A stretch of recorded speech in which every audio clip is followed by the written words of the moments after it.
This is C&N episode 2. Today we're going to be talking about the free agency winners and losers and just how teams are standing in terms of contending after free agency.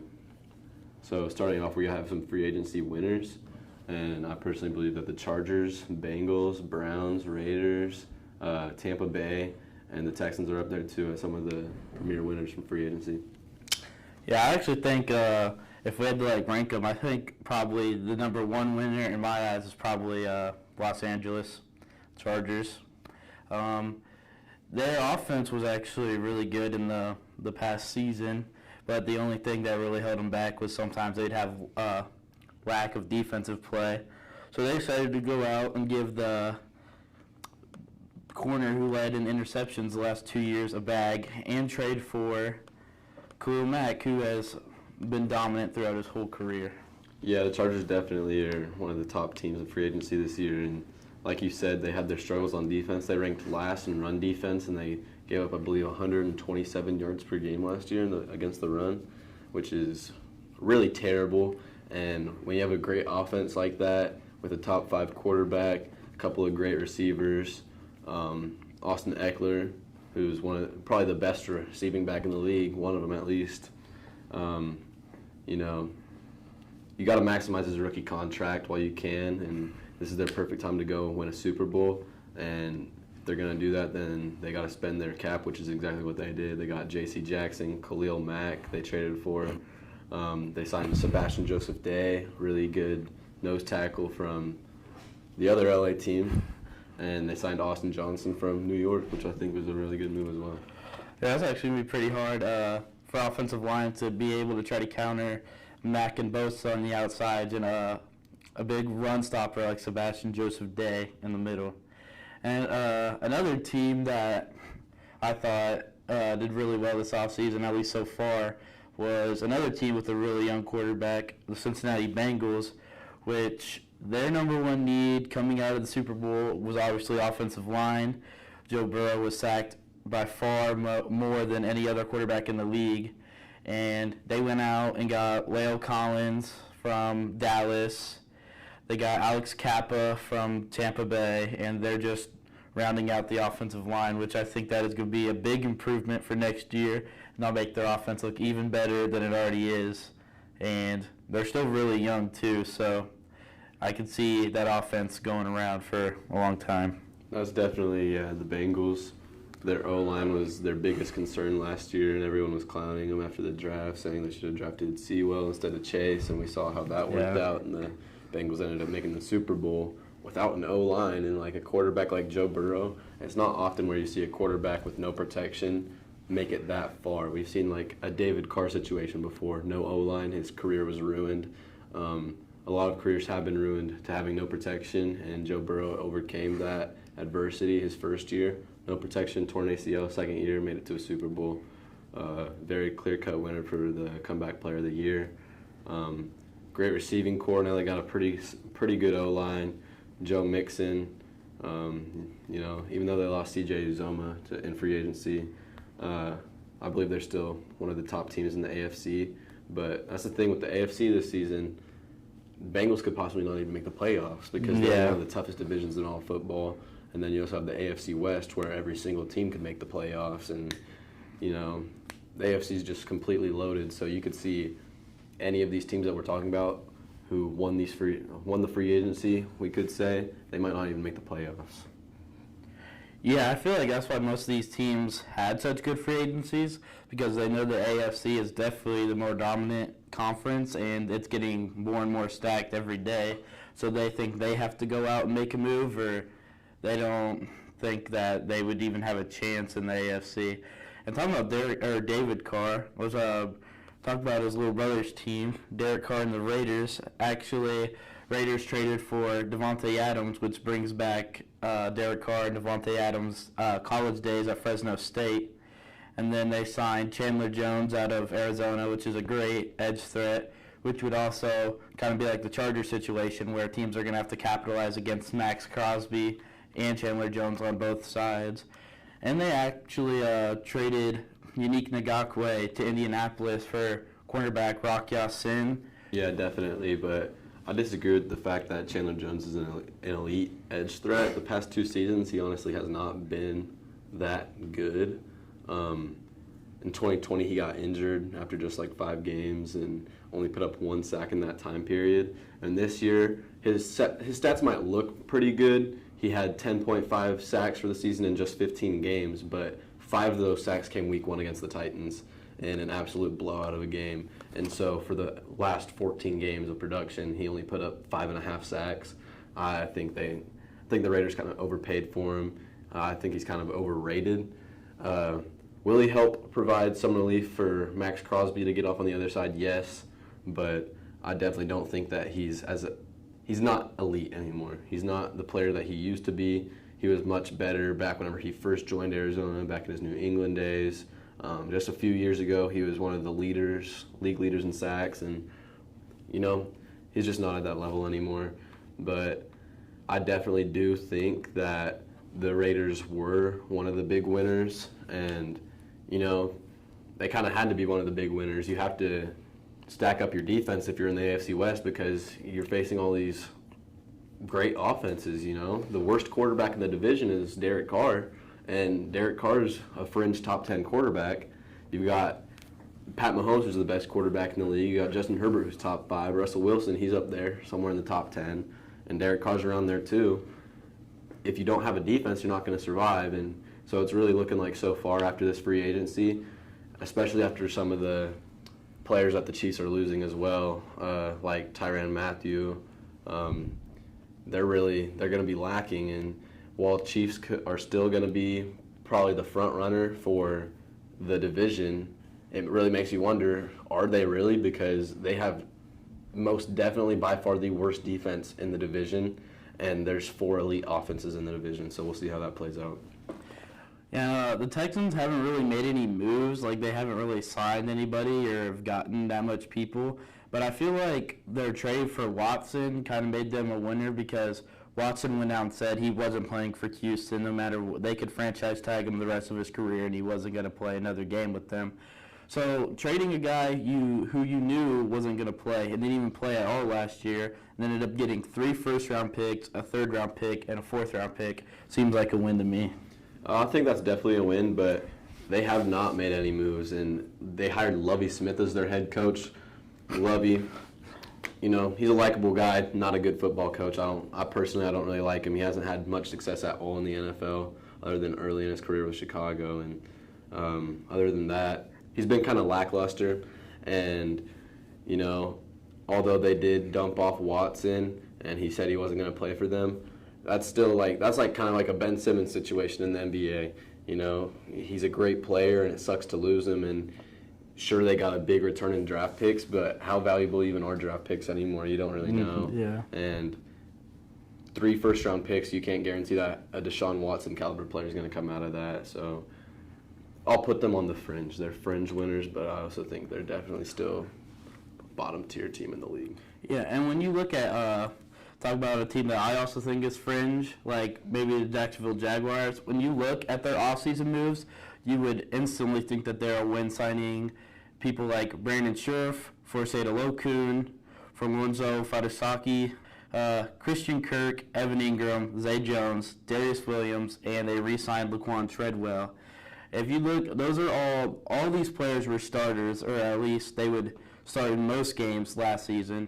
You'd think they're playing Madden with salary cap off, but they were just paying too much. Yeah, like Christian Kirk, a guy who I would even say he's like not even top 20 in the league. Wide receiver 3 on most teams. Yeah, he would be a wide receiver 3 on most teams, and he is now being paid $21 million a year, which is the 3rd most in the NFL. Yeah, definitely overpaying for a lot of these guys, and some of them are 1-year contracts, but that Christian Kirk contract, that's for quite a while, and to pay a guy like him for $20 million, like that resets the wide receiver market completely, because now you're gonna have wide receivers making near quarterback money, like for a lot of them, and so you might have a guy like, we also saw Mike Williams, he got a $20 million a year extension as well, and it's putting it into perspective. What about when Stephon Diggs hits the market? How much is he going to want? $25 million, more than that? Yeah. And so, Tyreek Hill just signed a huge extension with the Dolphins after getting traded there.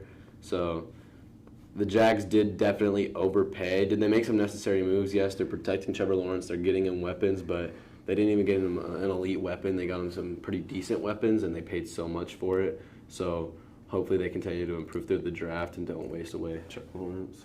And they also got Urban Meyer out of there and actually got, I would say, Doug Peterson is a good coach.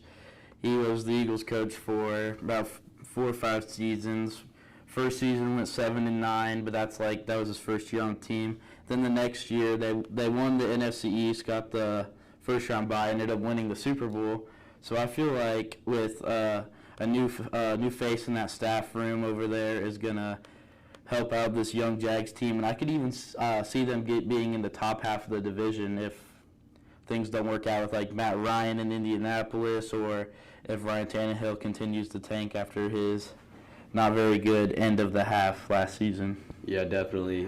Ryan Tannehill was not impressive at all last season, and Matt Ryan, well, I think of him as one of the better quarterbacks in the league, and that's all the Colts do is get some pretty decent quarterbacks, and they get close. Last year they probably should have made the playoffs and lost to the Jaguars in week 18, excuse me.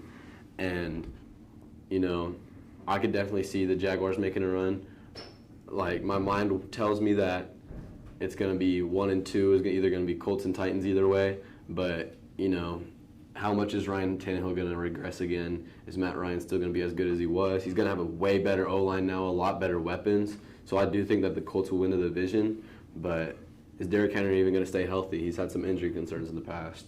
So you can definitely see the Jags trying to make a run for the playoffs in a not-so-strong division.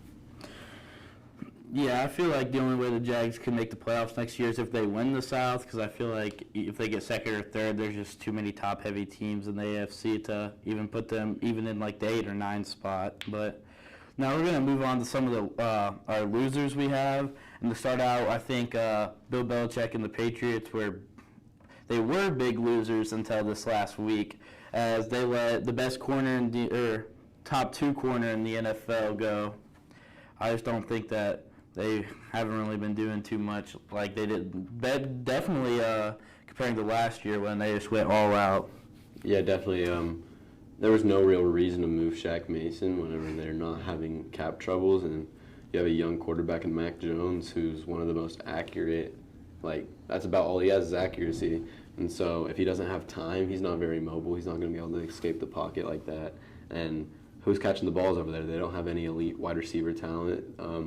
They've got a couple of good tight ends, Hunter Henry, and I think they definitely took a big decline in talent from last year to this year, and I don't see them making the playoffs. And then another team is obviously the Chiefs. The AFC West got much, much better than last season, to where I could even see the Chiefs finishing last because their defense is such a liability right now. They let Tyreek Hill go. I mean, I think it wasn't a bad deal for the Chiefs because they got 5 picks for him. But when you have a guy like Patrick Mahomes who has such a strong arm, and Hill is just so fast that they could just, I think that they were pretty good together. And I think Hill's stats and Hill's play is going to decrease when his quarterback is Tua. And then the wide receiver one now is Juju, and then they also signed Marquez Valdes-Scantling, who's also another fast guy but has hand troubles. And then with Hill leaving, I think that's going to make it harder for like Travis Kelce to get open, because now teams are going to just rely on him and know that he's like 100% the number 1 target. So I feel like his play might decrease a little bit this next season. Definitely. Pat doesn't really have that bailout guy anymore. Usually, if he's just running around back there in the pocket waiting for something to happen, a guy as fast as Hill and explosive, he's going to make something happen eventually, and he doesn't really have that guy anymore. And so he's going to be definitely very reliant on Travis Kelce.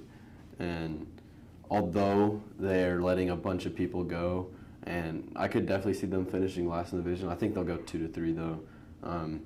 I think right now it's Chargers 1, Raiders, Broncos, or Chiefs. I think 2-3, and then the last team in the division I think would either be Broncos or Raiders.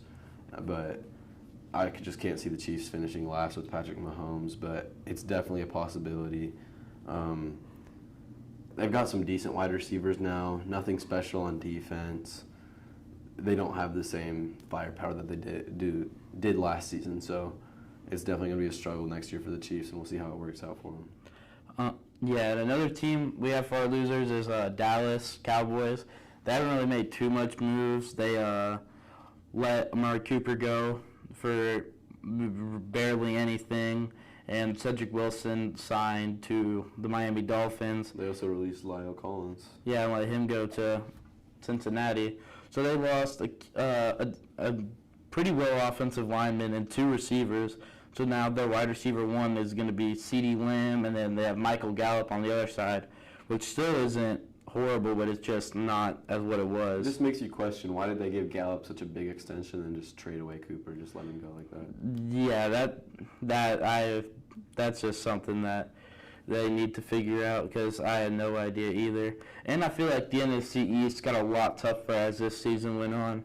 The Eagles made a couple moves, getting Hassan Reddick, he had a pretty well season last year, was expecting a big contract, and the Eagles didn't really pay that much for him, which was a good deal by them. And then Washington's been making some moves, and the Giants have just been being the Giants. But I feel like I could even see the Cowboys finishing 3rd next year, which I don't think they will, but I could see any team from Eagles, Commanders, and Cowboys finishing 1 to 3, and then Giants 4. But I feel like that division a couple years ago used to be known as the worst division in football, and now they're sparking up, and I think they could be a top division, or not a top, like a top half division in the NFC.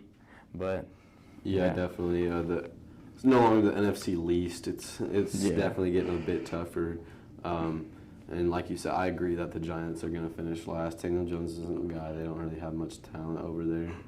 Saquon Barkley hasn't really worked out. He's had a lot of injury troubles now, and you wonder what kind of player he's going to be whenever he's finally able to play again. If he is able to play again, who knows with him. And then the last team, I think this team was probably one of the biggest losers, was the Green Bay Packers. They signed Aaron Rodgers for a 4-year, $200 million deal, which puts him at the highest paid quarterback of all time, or biggest contract. And then that made them lose Devontae Adams. They franchise tagged him, and he said he wasn't going to play under the tag. And then Marcus Valdes-Scantling decided to leave. So now their wide receivers are like Alan Lazard at the 1, and then they have like Randall Cobb at the 2. And he's nothing anymore. Yeah. They're definitely going to have to improve in the draft. Zadarius Smith is gone. It just shows you the selfish nature of Aaron Rodgers and why he's never truly been a winner and why he'll never be a winner, because you can put up all these great stats you want. You don't throw interceptions, cool, you're accurate. You want more weapons, then don't get paid $50 million a year, man.